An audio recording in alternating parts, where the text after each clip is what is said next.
কৌশলগত অংশীদারি নাকি অবিশ্বাসের রাজনীতি? ২১ শতকের নয়া ইতিহাস লিখবে বলে ভারত এবং আমেরিকার সম্পর্ক তৈরি হয়েছিল এমনই মনে করতেন অনেক কূটনীতিক মহল, কিন্তু হঠাৎই যেন ছন্দ পতন করছে। এ সমস্ত বিষয় নিয়ে আলোচনা করব। সঙ্গে রয়েছি আমি গৌরব, আপনারা দেখছেন ট্র্যাক টিভি বাংলা। যুক্তরাষ্ট্রের একের পর এক পদক্ষেপ, অস্বস্তি বাড়ছে নয়াদিল্লির। ভারতীয় অর্থনীতিকে মৃতব্রত বলে কটাক্ষ করেছেন ইতিমধ্যেই ডোনাল্ড ট্রাম্প। পাকিস্তানের সেনাপ্রধানের সঙ্গে বন্ধুত্ব, এমনকি ভারতীয় পণ্যে বাড়তি শুল্ক, সব মিলিয়ে বড় প্রশ্ন, কোথায় যাচ্ছে ভারত এবং মার্কিন সম্পর্ক?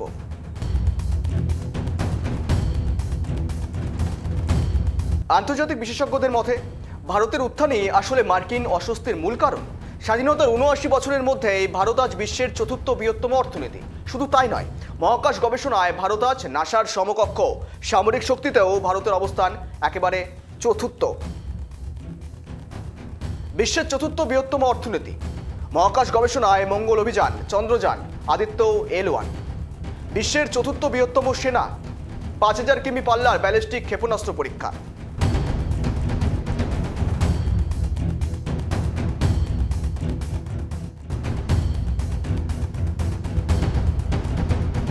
কিন্তু একই সঙ্গে মার্কিন যুক্তরাষ্ট্রও চায় না যে ভারত এককভাবে সুপার পাওয়ার হয়ে উঠুক।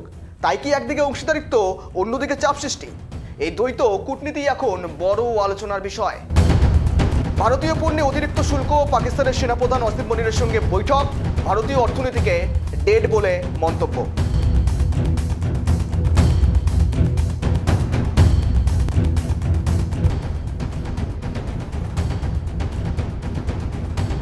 ইতিহাস বলছে ভারত মার্কিন সম্পর্কে উত্থান পতন নতুন নয়। শীতল যুদ্ধের সময় অর্থাৎ ঠান্ডা লড়াইয়ের সময়ও সোভিয়েত ঘনিষ্ঠতায় একসময় দূরত্ব তৈরি হয়েছিল। আবার পারমাণবিক চুক্তি দুই দেশের সম্পর্কে নতুন অধ্যায় লিখেছিল।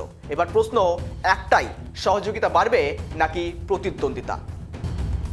ভারতের দ্রুত উত্থানে মার্কিন অস্বস্তি, বন্ধু হলেও প্রতিদ্বন্দ্বী ভাবছে ওয়াশিংটন।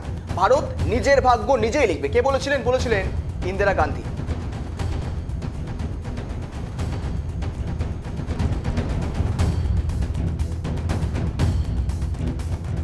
বন্ধুত্ব নাকি কৌশলগত অংশীদারি নাকি প্রতিদ্বন্দ্বিতা? ভারত মার্কিন সম্পর্ক কোন দিকে যাবে, সেটাই এখন আন্তর্জাতিক কূটনীতির সবচেয়ে বড় প্রশ্ন।